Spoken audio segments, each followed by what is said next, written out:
Hello दोस्तों, कैसे हो आप। मैं हूं आपका मेंटर आलोक कुमार आनंद और अपने यूट्यूब चैनल पर आपका स्वागत करता हूं। आइए आज हम लोग मेटेरियल नाउन को जानें।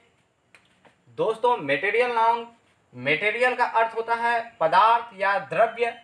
मैं द्रव्य की बात कर रहा हूं, द्रव्य की बात नहीं कर रहा हूं। द्रव्य ठोस भी हो सकता है और द्रव भी हो सकता है।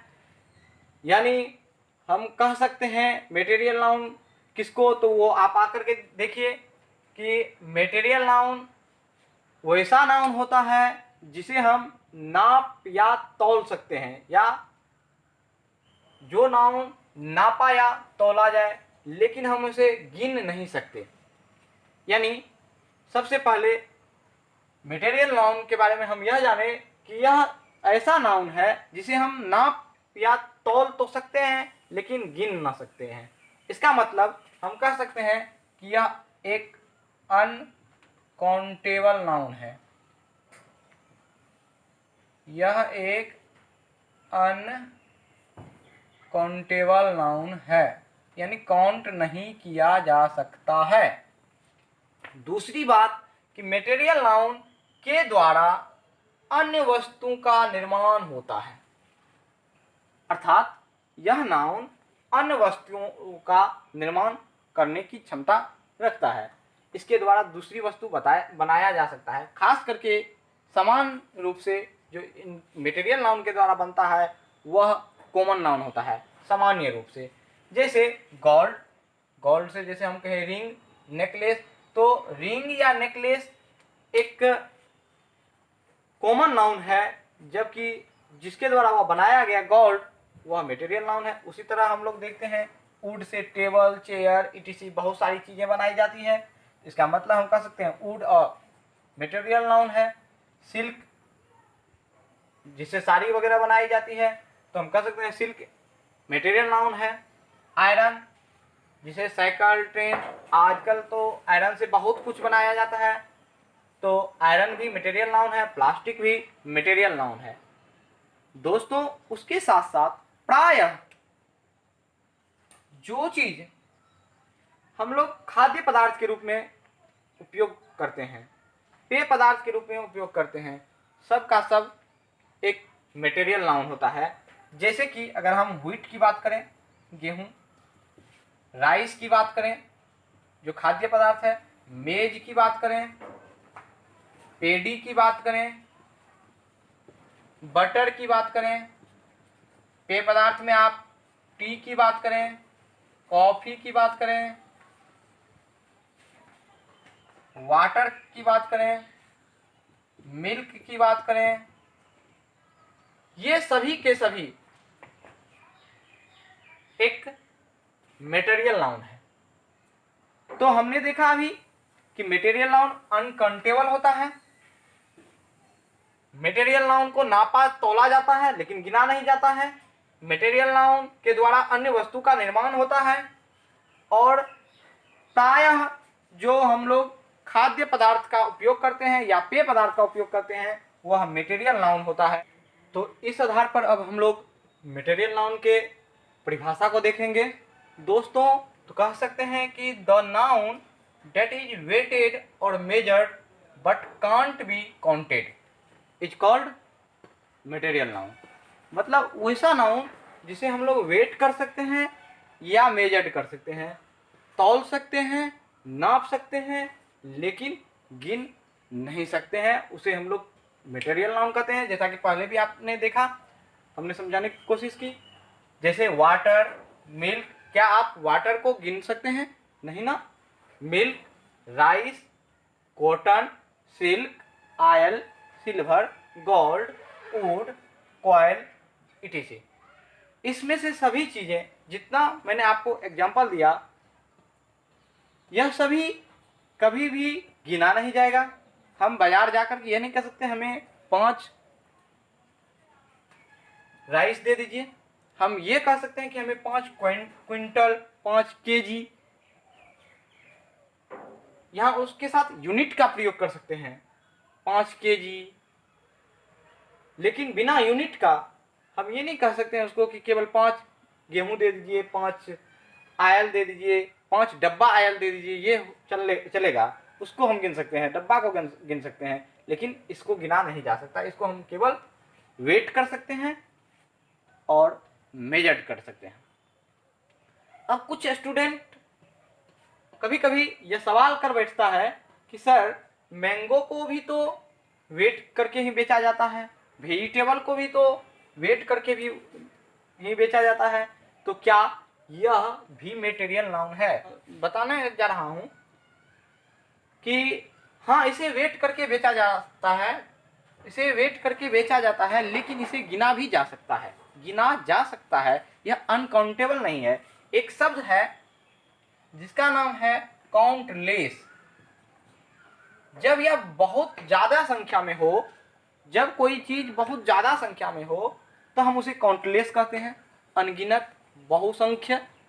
और उसे गिनना थोड़ा आरामदायक नहीं रहता है, थोड़ा बहुत मेहनत की बात है। जैसे अगर आप कहें स्टार,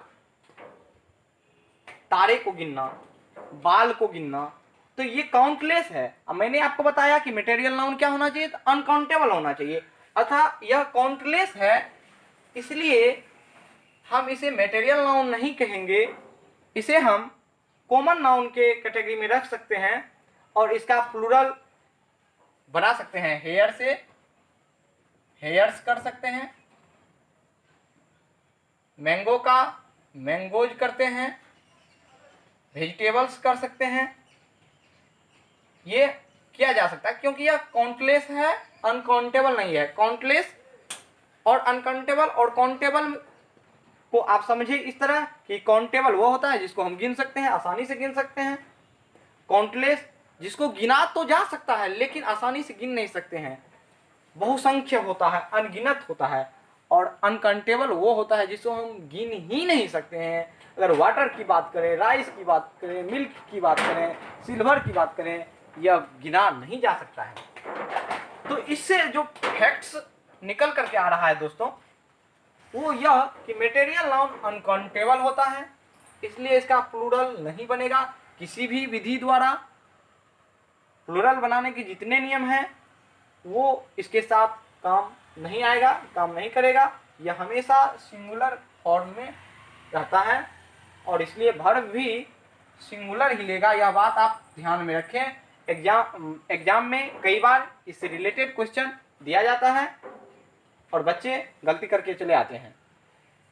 तो यह मटेरियल नाउन के साथ वह हमेशा सिंगुलर फॉर्म में होता है और वह सिंगुलर वर्ब लेता है। इसे देखने के लिए हम चलते हैं कुछ एग्जाम्पल की तरफ। The table are made of plastics. Plastics, यहाँ जो मिस्टेक किया गया है वहाँ प्लास्टिक के साथ मिस्टेक किया गया है कि प्लास्टिक का प्लूरल बना दिया गया एस लगा करके, जो सरासर गलत है। तो यहाँ एस नहीं होगा और आपका जो सेंटेंस राइट सेंटेंस होगा वो यह होगा कि the table are made of plastic, plastics नहीं। दूसरा, गॉड्स आर गोल्डन, यहां तो ब्लंडर हुआ है, मिस्टेक से भी बढ़कर कि गॉड्स, एक तो इसको प्लूरल बनाया गया, दूसरा इसके साथ जो वर्ब आया उसको भी प्लूरल कर दिया गया। दोनों ही जगह यह वाक्य गलत है, इसलिए यहां जो बनेगा तो बनेगा gold is golden, gold is golden. अब हम चलते हैं कि मैंने आपको बताया कि यह इसका प्लूरल नहीं बनाया जा सकता है, लेकिन इसके साथ एक अपवाद है, केवल एक अपवाद है, उसे आप याद रखें कि ड्रग्स एक मटेरियल नाउन है, कचरा, जो हमेशा प्लूरल फॉर्म में होता है और यह वर्ब भी अपने बाद प्लूरल लेगा, कभी सिंगुलर नहीं लेगा, यह बात याद रखना है। अब आइए हम लोग आर्टिकल के संबंध में देखते हैं कि मटेरियल नाउन का संबंध किस किस आर्टिकल से हो सकता है या नहीं हो सकता है। तो दोस्तों सबसे पहले हम एन जो इंडेफिनिट आर्टिकल है इसकी बात करें तो आप जान रहे हैं कि इसका प्लूरल नहीं बनाया जा सकता, या अनकाउंटेबल है, जब इसे गिना नहीं जा सकता है तो हम इसके साथ an भूल कर के भी न लगाएंगे। जब गिन नहीं सकते हैं, अनकाउंटेबल है, इसलिए इसके साथ an का प्रयोग कभी भी आप ना करें। इसके लिए हम आगे उदाहरण में देखेंगे, उदाहरण से और इसे अच्छी तरह से समझने का कोशिश करेंगे। अब आइए दो पर, कि दो, क्या दो का यूज इस नाउन के साथ किया जा सकता है? तो हम इसमें दो बात देखते हैं कि जब यह मेटेरियल नाउन अपना कॉमन सेंस दे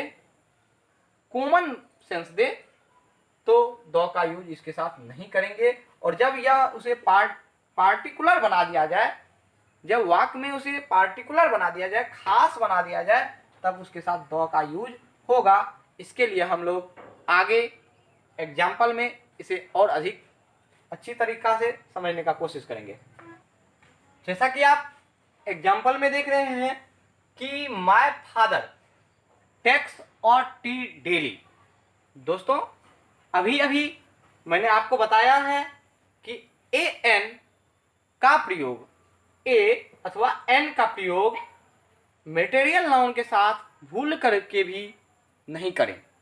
और आप देख सकते हैं इस सेंटेंस को कि यहाँ टी एक मेटेरियल नाउन है जिसके पहले आर्टिकल ए का यूज किया गया है, जो कि गलत है, और इस तरह से ही आपको एग्जाम में फंसाया जाता है। तो यहाँ जो इसका शुद्ध होगा वो होगा my father takes tea daily, takes tea daily. अब हम दूसरे वाक्य पर नजर डालते हैं कि यहाँ क्या मिस्टेक किया गया है। तो दोस्तों देखिए, दिया गया है the water is useful for life. अब मैं बताता हूँ इसका हिंदी कि पानी जीवन के लिए उपयोगी होता है। अब थोड़ा सा इस वाक्य पर ध्यान दीजिए, क्या यह पानी को पार्टिकुलर बना रहा है? नहीं ना, यह पानी को पार्टिकुलर नहीं बना रहा है, यह तो कॉमन बात है। यह तो कॉमन बात है कि पानी जीवन के लिए उपयोगी होता है, और जब यह कॉमन बात है तो क्या इसके पहले दो का यूज होगा? नहीं ना, इसलिए यहाँ दो गलत है, और जो सही होगा वो होगा water is useful for life. फिर आगे के एग्जाम्पल को हम लोग देखते हैं। The milk is an important source of energy for human being. The milk is an important source of energy for human being. Milk महत्वपूर्ण सोर्स होता है ऊर्जा का, किसके लिए? मनुष्यों के लिए। यानी दूध मनुष्यों के लिए ऊर्जा का महत्वपूर्ण स्रोत होता है। यह भी तो कॉमन बात है। तो फिर कॉमन बात जब है तो फिर यहाँ दो लगाने की क्या जरूरत है?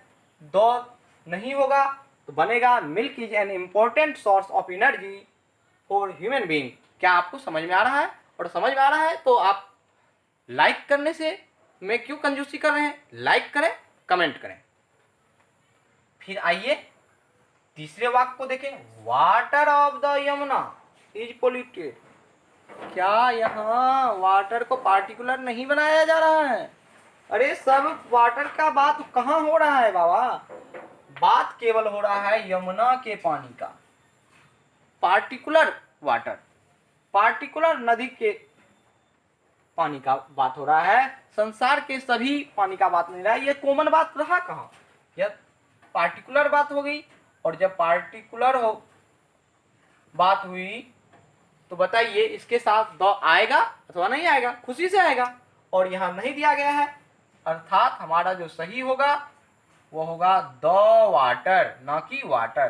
तो यहाँ दो लगाना पड़ेगा, दो लगाना पड़ेगा।